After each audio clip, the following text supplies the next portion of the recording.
안녕하세요. 경제학장 박사입니다. 여러분, 김영세 교수님의 게임 이론, 그 깊은 세계로 다시 한번 빠져볼 시간인데요. 오늘은 말이죠. 우리가 살면서 한 번쯤은 느껴봤을 법한 그런 불공평함 있잖아요. 바로 그 역선택이라는 녀석이 어떻게 시장 전체를 와르르 무너뜨리는지 그 기막힌 원리를 한번 제대로 파헤쳐 보겠습니다. 자, 본격적으로 시작하기 전에 제가 질문 하나 드릴게요. 혹시 이런 억울한 생각 해보신 적 없으세요? 아니, 나는 진짜 운전 조심조심 안전하게 하는데 왜 내 자동차 보험료는 이렇게 비싼 거야? 바로 이 질문이야말로 오늘 우리가 파헤칠 역선택 문제의 가장 핵심, 바로 그 심장부를 꿰뚫는 질문입니다. 오늘 우리의 여정은 이렇습니다. 먼저 모든 게 완벽하게 투명한, 그야말로 이상적인 보험 시장에서 출발할 거예요. 그러다가 거기에 숨겨진 정보라는 아주 작은 균열 하나가 딱 생겼을 때 이 완벽했던 시장이 얼마나 처참하게 무너져 내리는지 그 과정을 생생하게 추적해 볼 겁니다. 그리고 마지막에는 이 모든 이야기를 깔끔하게 정리하고 여러분의 머리를 탁 치게 할 질문 하나를 던져보겠습니다. 자, 그럼 우리 다 같이 한번 상상의 나래를 펼쳐볼까요?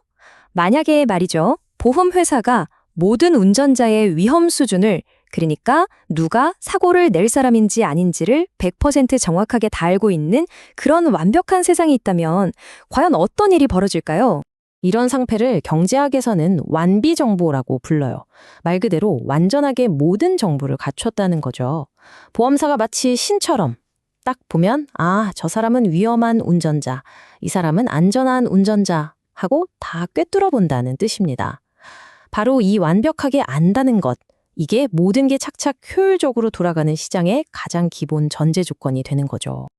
자, 여기 그래프가 하나 나왔습니다. 보자마자 좀 복잡해 보이죠? 괜찮습니다. 제가 핵심만 딱 짚어드릴게요. 아주 쉽게 말해서 이 그래프는요, 가로축, 그러니까 사고가 났을 때랑 세로축, 사고가 안 났을 때 내 재산이 어떻게 달라지는지를 보여주는 거예요. 당연히 사고가 나면 재산이 훅 줄어들겠죠? 바로 그 충격을 막아주는 게 보험이고요. 이 완벽한 시장에서는 보험사가 모든 정보를 다 아니까 각 운전자에게 그야말로 딱 맞는 맞춤 정장 같은 그런 보험을 제시할 수 있게 되는 겁니다. 자, 그래프를 한번 보세요. 위험한 운전자는 H라는 계약을, 그리고 안전한 운전자는 L이라는 계약을 선택하게 됩니다. 왜 그럴까요? 그건 바로 각자에게 이 계약이 보험이 아예 없는 상태, 즉 저기 N점보다 훨씬 더 큰 만족감을 주기 때문이에요. 여기서 이 휘어진 곡선, 무차별 곡선이라는 건 그냥 행복 레벨이라고 생각하시면 아주 쉬워요. 더 위쪽, 그러니까 원점에서 멀어질수록 더 행복한 거죠. 결국 어떻게 되냐고요? 보험사는 이익을 얻고 모든 운전자들은 자기한테 딱 맞는 보험으로 안심하고 운전하고 모두가 윈윈하는 그야말로 완벽한 시장이 탄생하는 겁니다. 하지만 여러분, 이제 꿈에서 깨어날 시간입니다. 현실로 돌아와 보죠. 만약에 보험사가 도대체 누가 위험하고 누가 안전한 운전자인지 전혀 구별할 수가 없다면 그럼 어떻게 될까요? 바로 이 짙은 안개 속에서 모든 비극이 시작되는 겁니다. 자, 이 표가 바로 그 핵심적인 차이를 딱 보여주죠. 완비정보 세상에서는 개인별 맞춤형 계약이 가능했지만 정보가 불완전한 현실에서는요. 보험사가 아는 거라곤 고작 우리 고객 중에 대충 몇 % 정도가 고위험군이겠지? 하는 이 평균적인 비율, 이거 하나뿐입니다. 자, 그럼 여기서 똑똑한 분들은 이런 질문을 하실 수 있어요. 박사님, 그럼 그냥 간단하게 전체 운전자의 평균 사고 확률을 계산해서 그걸로 보험 상품을 딱 하나만 만들면 되는 거 아닌가요? 와, 정말 그럴듯하고 합리적인 생각이죠? 네, 그렇게 보입니다. 하지만 바로 그 생각, 그 지점에서 이 시장의 비극이 싹트기 시작합니다. 우리는 이 현상을 바로 역선택이라고 부릅니다.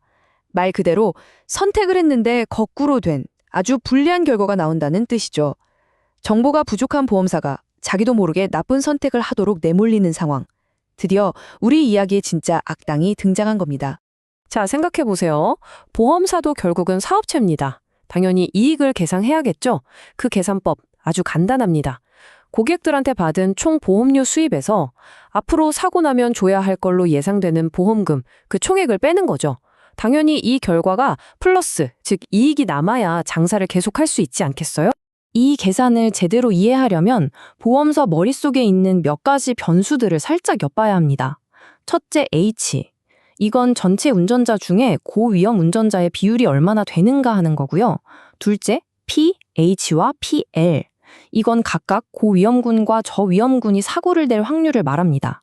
보험사는 바로 이 숫자들을 가지고 어떻게든 평균을 내보려고 하는 거예요. 그래서 보험사는 이런 계산을 하게 되는 겁니다. 고위험 운전자 비율 H에 그들의 사고 확률 PH를 곱하고 나머지 저위험 운전자 비율에 그들의 사고 확률 PL을 곱해서 더하면 평균적인 사고 확률이 나오겠지 하는 거죠. 다시 말해서 위험한 사람이든 안전한 사람이든 구별하지 않고 그냥 전두 한 대 묶어서 평균을 내버리는 겁니다. 그리고 이 평균값을 기준으로 모두에게 똑같은 보험 상품을 딱 내놓게 되는 거죠. 자, 여러분, 이제부터가 진짜 하이라이트입니다. 보험사의 이 지극히 합리적으로 보였던 계산이 어떻게 시장 전체를 와르르 무너뜨리는지 그 붕괴의 과정을 우리 한 단계 한 단계 따라가 보도록 하죠. 바로 이 그래프가 그 비극이 벌어지는 현장입니다. 보험사는 아까 계산했던 그 평균 위험을 바탕으로 F라는 단일 보험 상품을 시장에 딱 내놓습니다.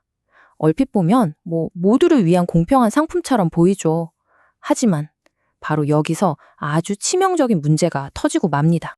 자, 이 붕괴의 순서를 잘 따라오셔야 합니다. 첫 번째, 보험사가 야심차게 평균 계약 F를 출시합니다. 두 번째, 안전한 운전자들이 이 상품을 딱 보더니 고개를 절레절레 흔드는 거예요. 왜냐? 자기들이 사고 낼 확률에 비하면 이 보험료가 너무 비싼 거죠. 이럴 바면 그냥 보험 없이 사는 게 낫겠다 하고 판단해버립니다. 이게 바로 저위험군의 이탈입니다. 세 번째, 그래서 이 좋은 고객들이 시장을 떠나버려요. 그럼 네 번째, 시장이 누가 남았을까요? 맞습니다. 이 평균 보험료가 자기들한테는 완전 땡큐인 너무나도 저렴하게 느껴지는 고위험 운전자들만 남게 되는 거죠. 자, 마지막입니다. 보험사는 평균적인 고객을 생각하고 보험료를 걷었는데 남아있는 고객은 100% 고위험군 뿐이에요. 그럼 어떻게 될까요? 보험금 지급액은 눈덩이처럼 불어나고 회사는 막대한 손실을 보게 됩니다. 결국 이 시장은 완전히 붕괴하고 마는 거죠. 이걸 바로 시장 실패라고 부릅니다. 바로 이겁니다. 이 말이 역선택의 핵심을 찌르는 거죠.